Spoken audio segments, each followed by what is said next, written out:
Hi, I'm Rob, and in this Gems of War video, I'm going to take a look at the Soulforge, tell you what I think is good and bad in there. I'm going to show you a really cool no Mythic Journey team, a Underspire team too, and going to crack open my evil dragon eggs and see what we get from there. But first of all, let's take a look at this weekly event troop, the Caravan Camel. Destroys a row with full effect, so you pick up the mana colours from there, which is good. Then deal magic +3 damage to a random enemy, boosted by blue gems destroyed. So basic damage with a boost and some mana gen at the same time. Does gain bonus blue from blue gem matches and recover 1 life at the start of each turn.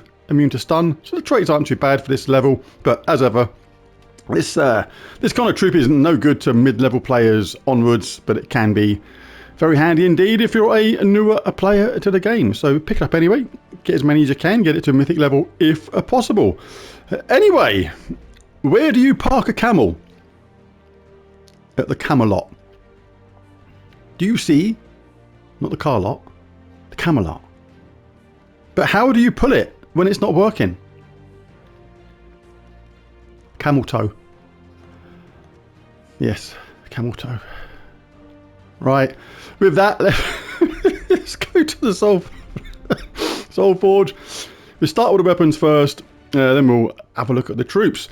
So as ever, I'm not going to go over all these ones that are here all the time. They're in my Soulforge extra video. I'll put a link to that in the description below. But the first new one here, or first different one this week, is Golden Sun. Eliminate all armor from an enemy, which is pretty good. Then gain magic +1 gold boosted by armor eliminated. These sort of weapons are really handy on those events where the boss or some troops can have really high armor and you just eliminate it all in one go, which is not too bad. So yeah, Golden Sun. Orpheus's Verse. Deal magic based damage to a enemy boosted by human allies. Then create a mix of 6 blue and yellow gems for each human ally. Uses red and purple, generates blue and yellow. So make sure at least a couple of those human allies use blue or yellow. Otherwise you're making all that mana for nothing, and you don't want to do that. Pendant of the Empire. Remove all blue gems. This is kind of the anti-Leonis Empire weapon, if you like, because blue is the colour they like the most. So remove all in blue gems with no effect. Then deal magic-based damage to an enemy boosted by gems removed. If the enemy is from the Leonis Empire, or if you battle it in the Leonis Empire, deal double damage. So yeah, they can be good in those sort of situations, but these are the kind of weapons you don't really use. I've got some of these from certain kingdoms and I've literally never used them, but they're worth picking up because they're just so cheap to craft. Just 75 diamonds, and it gives you another weapon you can take to the maximum level, which can help your power level kingdoms, so certainly worth it for that. Christ Hook. Deal magic based damage to an enemy boosted by Leonis Empire allies, then create a mix of 6 yellow and brown gems for each Leonis Empire ally. So a bit like the other one, but this uses green and purple, creates brown and yellow. Again, this time Leonis Empire allies, make sure you've got a couple of them using yellow or brown to get all that lovely mana. Fleur de Lion. Deal magic based heavy splash damage, magic +3 to an enemy. If the enemy is stunned, explode 4 gems. So good to get the enemy stunned if you can first, and then you'll explode some gems if they're affected by that splash damage. Nothing special about it though. Wand of Stars here every single week. As I say, if you haven't got it already, craft this thing. Best weapon in the game. Can backfire sometimes, but there are ways of using it where you can eliminate or at least reduce the chances of it backfiring. So really good. Loads of mana. Blessing or curse. Fantastic weapon. Absolutely awesome. We have King's Dagger. Explode. Magic +1 blue gems. Grant a random status effect to all rogue allies. Then summon a rogue troop. So a nice explodey summoning weapon. Mana gen, status effects, and a summon. Still use them weapons all the time. They kind of last you forever, them things, because they are always useful in the game. Even on defense, these sort of weapons are really useful because it's always good to have a summon. It can really just frustrate the opponent sometimes, or even actually turn a loss, or what looked like a loss, into a win, just by the constant luck of how you can get mana for them, and then another summon. Doomed Promise. Give 2 magic to all allies, but they +1 per temporary level boost, and then give magic +2 armor to yellow allies, and if the enemy has a doom, gain a 10 attack. Don't like these ones in particular. It's like, it sounds alright. and it probably is effective in certain things, but yeah, you've got to temper it right up. And then there are other troops which give better magic boosts. So unless you're restricted in a certain way, you're just not really going to use this thing. It's more collectible than anything for me, that one. What else we got? These are all the special ones. We have Lion's Reach, another explodey summoning weapon.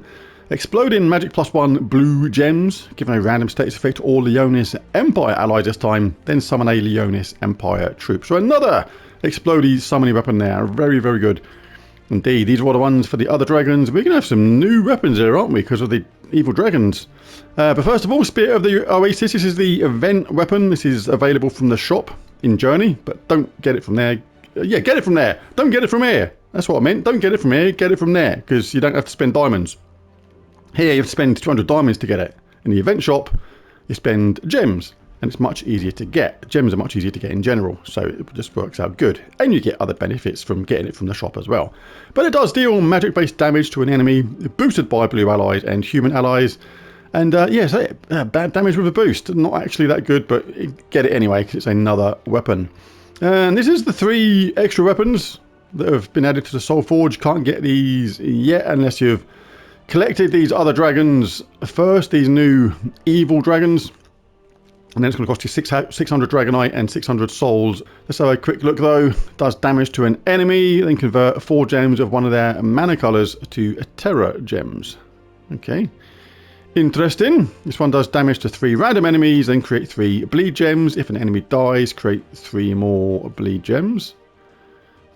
That looks a bit nasty, that, doesn't it? Look at that. Ugh. Ugh.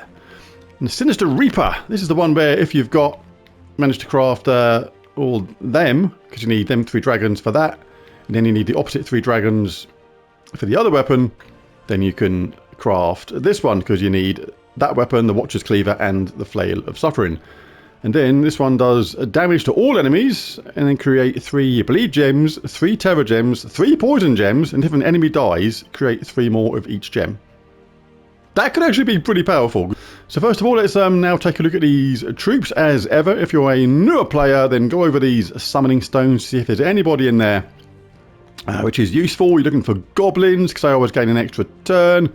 Looking for anybody that starts empowered. They're the ones that are really handy as well, because they can really just make things just so much quicker just by starting empowered. Really, really good. That means they start with full mana, like Daughter of Ice, for example. Starts battles with full mana, converts red to blue, conjure an Ice Storm, which is even more blue. So if you're using a team which is predominantly blue, this is a really, really good way to use something like this, because it just gives you the potential for that really nice, fast start.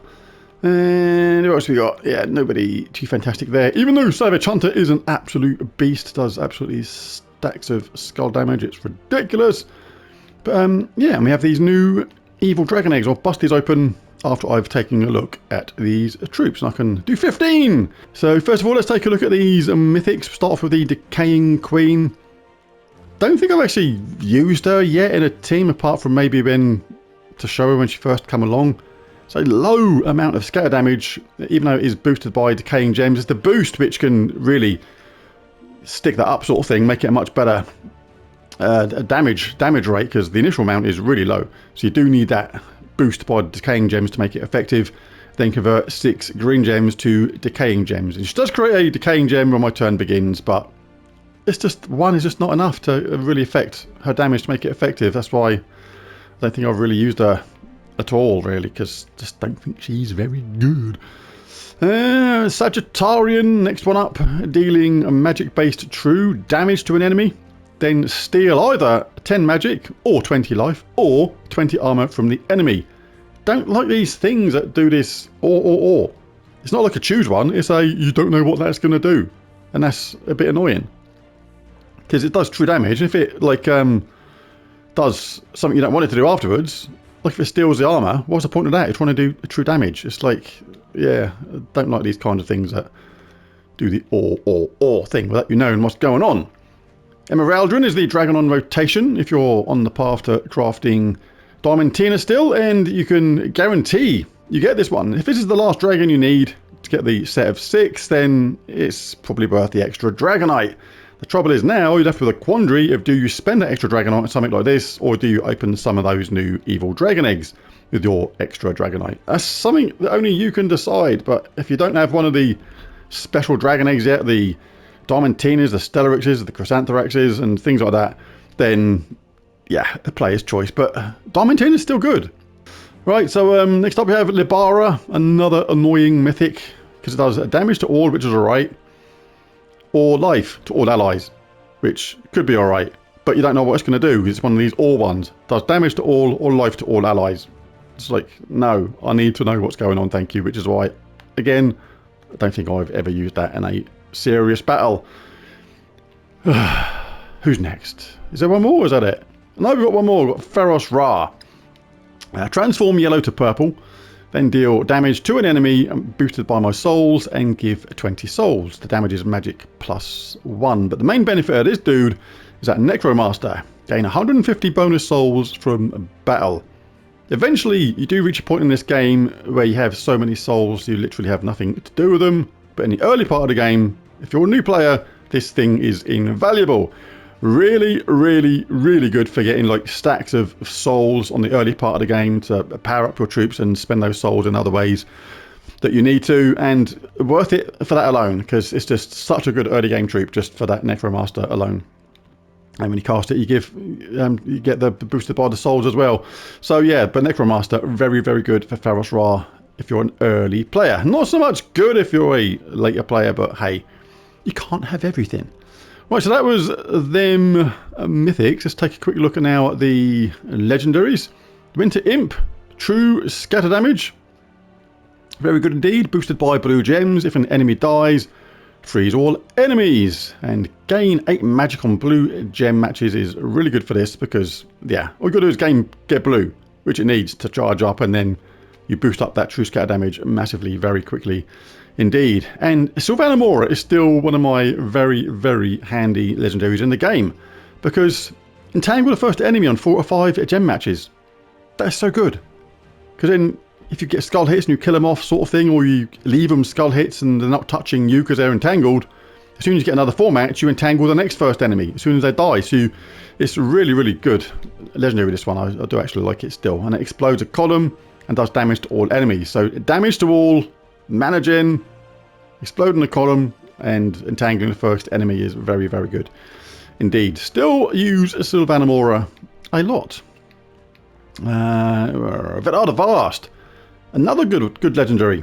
Gain 2 attack, life and armor when matching 4 or more gems. Not so fantastic, but this spell is better than what it sounds. Choose an enemy. There's a 10% chance to devour them, boosted by blue gems on the board, otherwise deal magic +4 damage. The thing is, with a blue storm, or somebody that creates a load of blue, you can make that devour chance virtually guaranteed.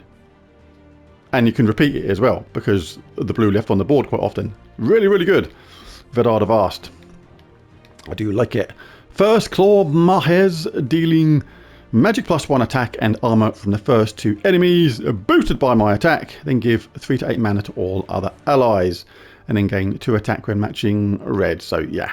Right, so let us now crack open our evil dragon eggs, and then we'll pick our mythic of the week, because not an amazing bunch to pick from, let's face it.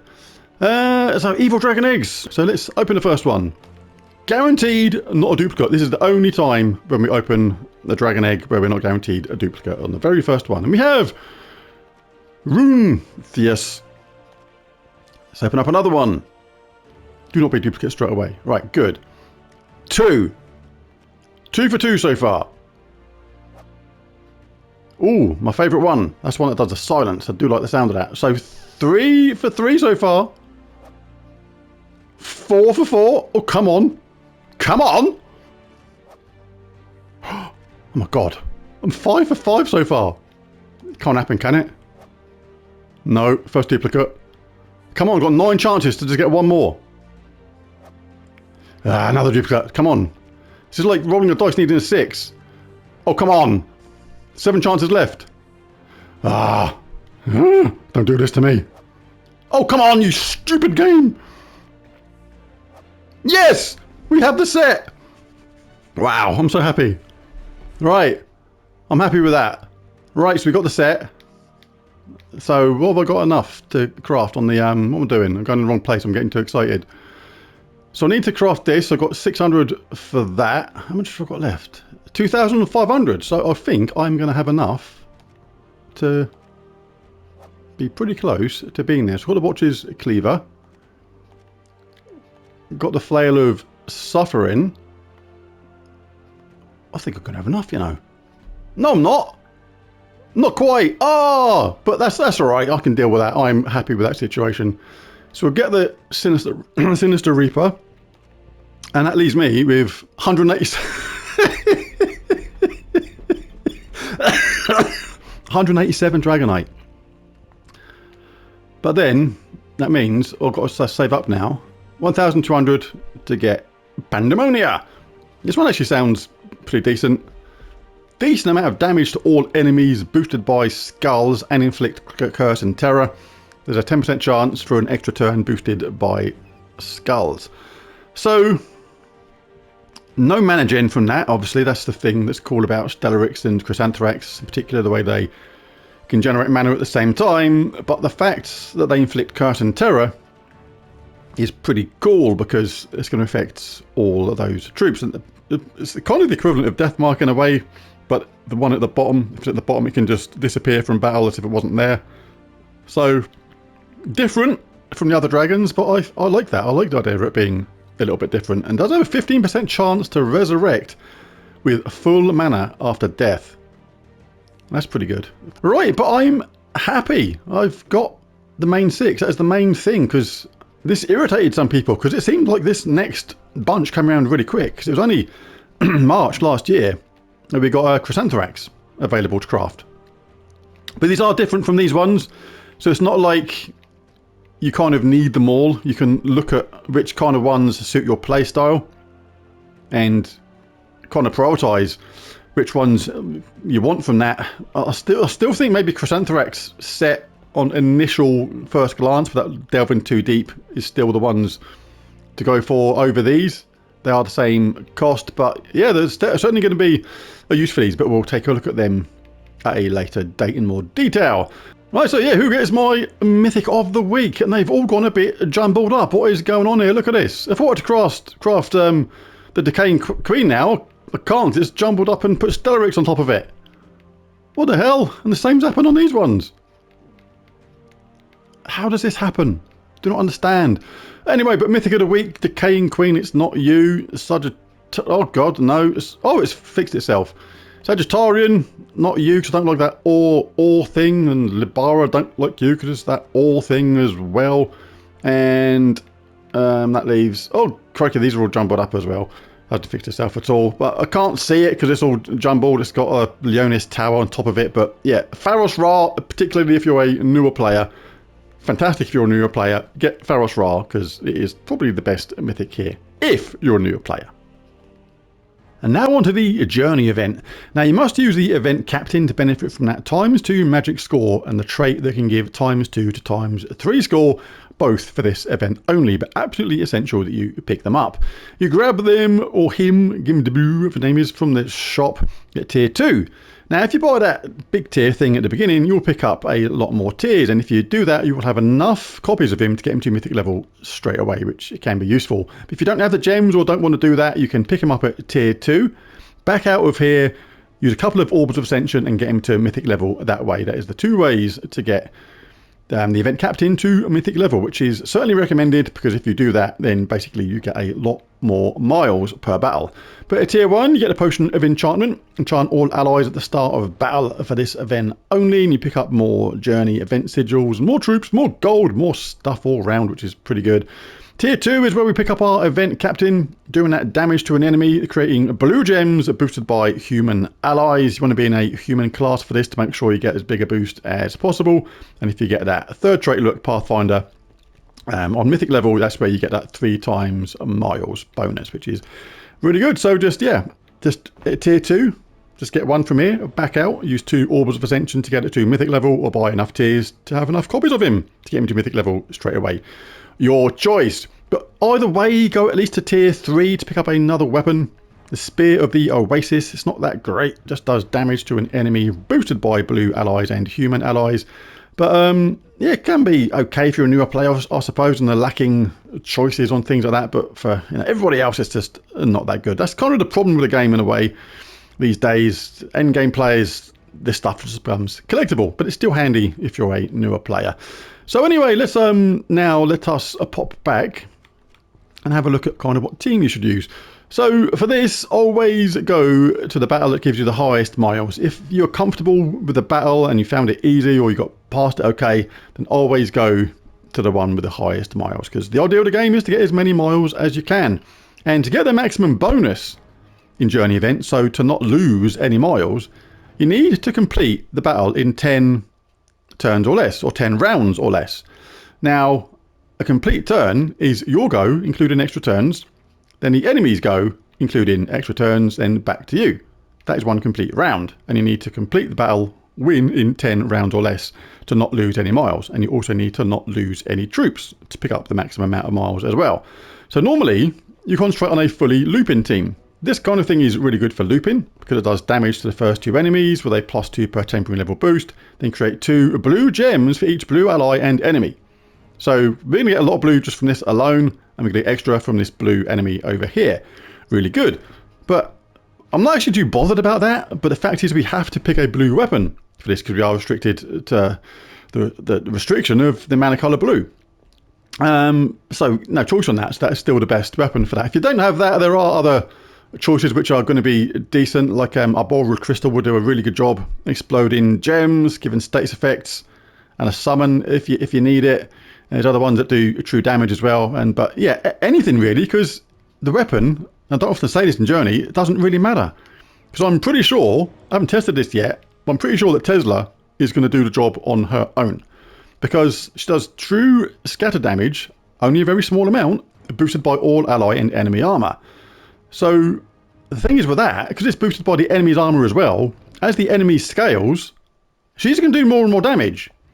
And because she only uses 15 mana, if we start with a Medal of Anu, which gives 20% mana, which is 3, so it makes it 12, in 6 rounds or turns, both of these will be charged up, no matter what. And the combination of her starting damage combined with your armor for the boost is going to just be magnified on the later levels, because the enemy's armor is going to be higher because you're on the higher levels, and therefore she does more damage. I'm pretty sure this is just going to work out. You just need to keep on casting these. Not even going to have to bother with this, I don't think. So yeah, let's try it out and take a look. The banner for this, Sunken Banner. We only use 2 colours, but it doesn't matter because the Potion of Enchantment, +2 blue, +1 red, -1 green. And we're going to be in a human class. Oh, this stupid thing where it just won't let you just go back left to the end of the other side, and you have to go all the way over like this again.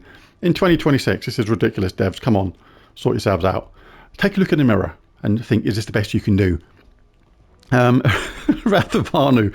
50% chance to stun a random enemy at the start is pretty good, and reduce damage from skulls is pretty good too, because if we get hit by a skull, we're taking 40% less damage, which keeps our armor higher, which means we do more damage with our Tesla. We can have stuff like Ferocity, we can have Leading Light, again, gain armor.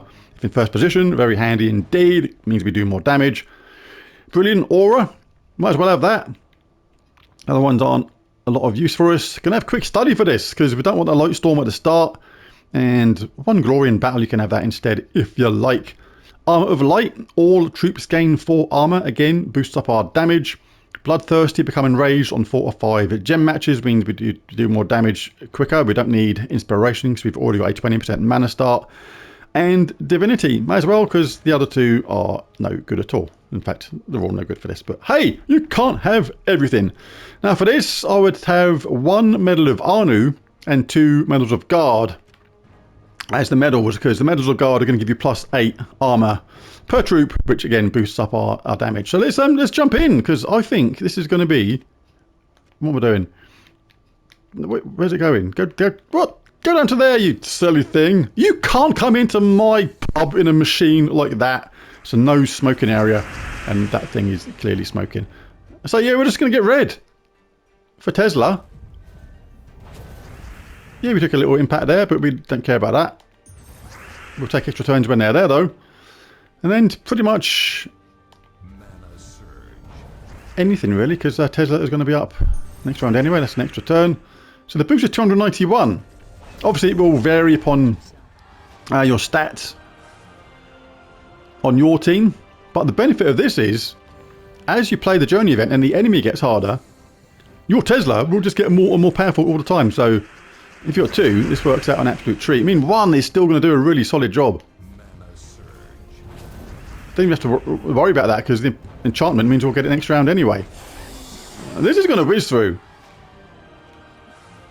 I can't actually see, unless you get really unlucky, or unless you go to some really extreme levels, and even then Tesla still may do a job, how you can lose miles on this. Even without any red or blue on the board, it kind of doesn't matter, because we've got the enchantment. In a couple of rounds, Tesla will be up anyway. Inside the 10 limit. But if you get this, might as well cast it, because we create loads of blue. That was a little bit unlucky, how much we didn't get there. But it doesn't matter, because Tesla will be up inside the allocated amount of rounds to get the maximum amount of miles. Well, let's just do one more battle here, then I'll jump forward a fair bit just to see what happens. There's our quick start. When there's red there, absolutely grab the... Oh, don't nick my red, but it doesn't matter because Tesla is ready anyway. Right, let's jump forward a bit. Alright, I've jumped forward a bit. Well, I've done 4,500 miles. No miles lost. And it's not even close. I don't think it's even possible to lose miles in a way with this kind of team. You can't come in my pub. Look at the state of you. Put a shirt on. Crikey. Obviously, some of it is to do with how much boost I'm getting from my side, but a lot of the boost will be from the enemy side, so this will work even if you're a newer player to the game. Boost is like 400, look. Absolutely insane. So all we've got to do is pick up some red for our Tesla and some blue. If there's no red, get blue. I had battles earlier where there was no red or blue to even get, and the Tesla's just got charged up and wrecked through anyway. Mythic will survive because it's got that massive reduction from spells by 50%, but Tesla will finish off with absolutely tons and tons to spare. And that's rarely going to happen. You're not going to get Mythic all the time, so most of the time it's going to be a single cast of Tesla to get the job done. No, you can't give him my pub. You've only got one eye. It's not a good look. So again, we'll just get red. Yeah, get red again. Obviously look out for extra turns if they're there. I kind of do rush through these things. But the boost is 395 and everybody's dead. And that is without even casting the second one, which was ready already. I always do the highest miles battle available. Someone's got a bad case of crabs.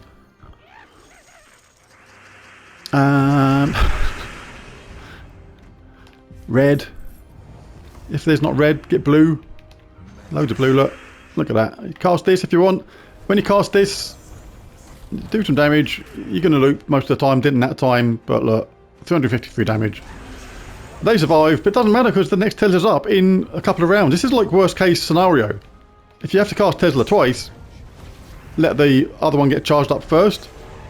This is really as bad as it gets with the submerge, and then you can pick on them with skull damage or hit them with a bottom troop to do the extra damage that the Pathfinder does. So there's always a way round things with this team as well. I mean, that was, like I say, kind of as bad as it gets with the submerge, with the fact they survived. If you're in any doubt at all, just wait an extra round or two. Get some extra red. Don't cast this Tesla yet. Just get the other Tesla ready first and cast them back to back. If someone survived, you got your other Tesla waiting there to cast straight away without being mana blocked by the other one. Do you see? If they get submerged, you can wash them, bash them, wash them, kaboosh them, kabosh them, whatever you want them. With skull damage. Or pick on them with this fella at the bottom. Easy peasy. We'll do some damage to them. We'll pick up a load more blue and we'll do that again. Yeah. Super easy. Super easy. And like I say, both Teslas will always be up. If you start with Medal of Anu, I think it'll work out anyway. Yes, you can come in. You're fine. But yeah, both Teslas will be up inside the 10 rounds anyway. So it's... You have some unbelievable bad luck somehow to not get this done within 10 rounds and pick up just constant maximum miles. This is really cool. I mean, they got spell armor there, so that made a difference, but the second Tesla was ready, and with huge overkill as well. There was massive amounts of damage overkill there left over. Let's do this last one. This is how this is going to work. Most players are not going to go all the way to like 20,000 plus miles anyway, so it's like pretty straightforward. Scrub ourselves some blue. They're going to take that. We don't care about that because we are ready to go with our Tesla. We'll get that anyway though, thank you very much. And these 4 matches just because they're there, just because, thank you Tar. 418, the boost is going up and up and up as the enemy gets harder. Look, 387. Massive overkill. They've got like 9 life left. The overkill is ridiculous. Obviously that's to do with my armor level to a degree, as I keep on saying, but the enemies that are left there, because you're doing true damage, you preserve their armor, which means you still get the boost. So you don't hit them with skull damage unless it's utterly unavoidable. Like, you wouldn't do this now, let them hit you. You got barrier anyway. You can survive that. We'll just get our Tesla ready. Both ready. It's 429 now. It's going up all the time. You've preserved their armor. That's a big reason why the boost is so high. And win. Now onto the Underspire. Let's make sure we grab our lantern from Matey, Mr. T wannabe, chin face, hat head, gem belt, whatever. Anyway, right, let's go on to the next battle. And this is going to be a bit of a tricky restriction because Leonis Empire doesn't exactly give us the best choice of troops available. But in a no mythic, no immortal kind of way, you're going to want to go with something like this, and I'll explain why that's good in a minute. And even on the mythic side of things, it's not great. Like Aladdin drains mana from an enemy and does damage to all, boosted by mana drained, but it's got to be a big amount of mana drained to make that a significant boost, and you're still going to have to cast him multiple times on later levels to get things done. So yeah, will be tricky, but the best one for this, if you've got her on a decent level, is Immortal Rakia, dealing true splash damage to 3 random enemies boosted by Hourglass Gems. And the standard time, if you get an Hourglass Gem on the board, that will give her a nice little boost. So yeah, she can be very effective for this indeed. But apart from that, the choices are just not that good at all. There's no decent damage to all ones, even in the weapons. The choice is really bad regarding like getting things done quickly. So we have to concentrate on getting the weapon picked off. The enemies picked off as best we can. And Emperor Corvash, this is a no mythic, no immortal team, does true damage to the first 2 enemies, and Dragonite Amira does true damage to the last 2 enemies. So you can see why this is a good combination. She also is boosted by red dragon gems and barriers herself, and Emperor Corvash will stun and drain the mana from the afflicted enemies at the same time, as well as stun a random enemy on 4 or 5 gem matches and gain 3 to all skills if in first position. We can use Lion's Reach as a weapon to explode blue gems, give a random status effect to all Leonis Empire allies, then a summon as well. So if we were unlucky and lost our Corvash, we can bring in a summon from that.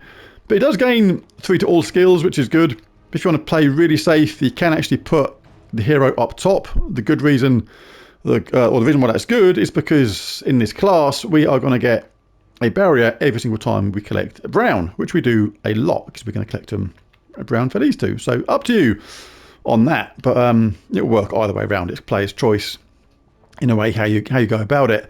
But you do want to save up or waste a turn or 2, or just wait a turn or 2, collect enough blue to cast Emperor, depending upon your level in the game and how much damage you do and things like that, because it's going to give a big boost to all skills on the first ally with a 7% chance for an extra turn for each blue gem on the board. And you get a good tarot as well, a grant a random status effect to a random ally when an ally casts a spell. So that is pretty cool. We'll show how we go about that.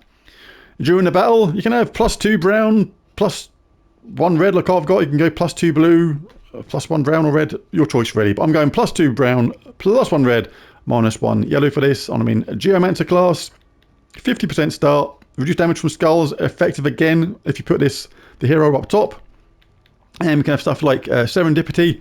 If you have the hero up top though, have impact.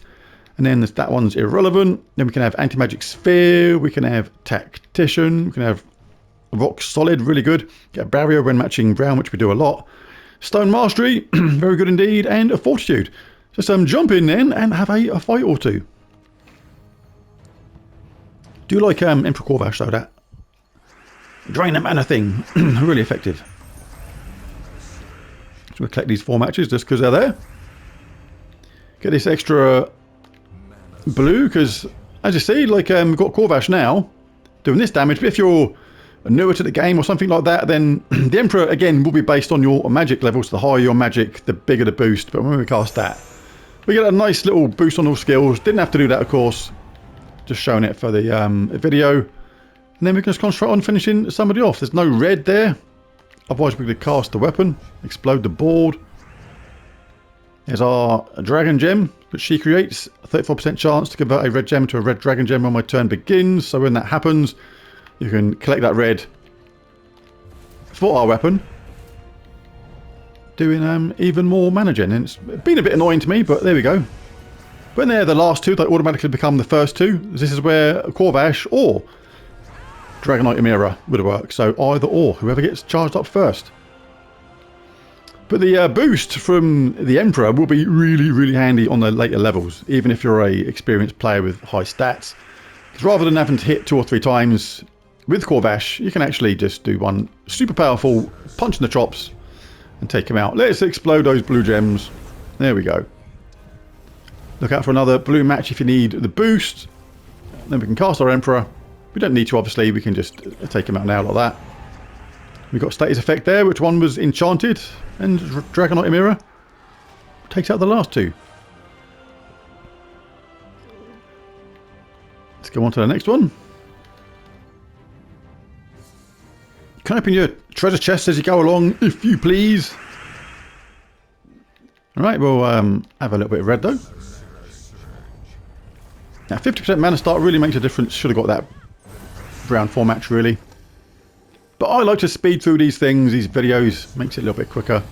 And by getting that skull hit there, they become the last 2, become the first 2. Do you see? Job done. Right, anyway, couple more battles. Good way to go about it, but like I say, when this video ends, I'll probably change to Immortal Rakia, or when things start slowing down significantly. Because it's alright at the moment, it's not too bad. Can live with it. It's not going to be Super Carlos, Hyper Fantango, mega fast all the time on every battle you do ever.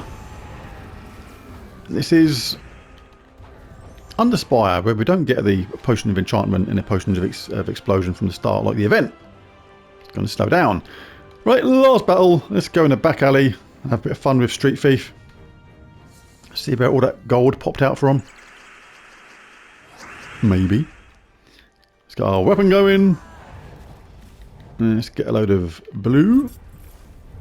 Oi, leave my blue alone. I had my eyes on that. Oi, stop bashing me around the chops. What have we got? This is... some sneaky blue over there I didn't spot. Always get brown if you fancy getting yourself a barrier for the hero. And bash them out of it and a skull hit will finish the job. That's a good thing about casting the Emperor sometimes.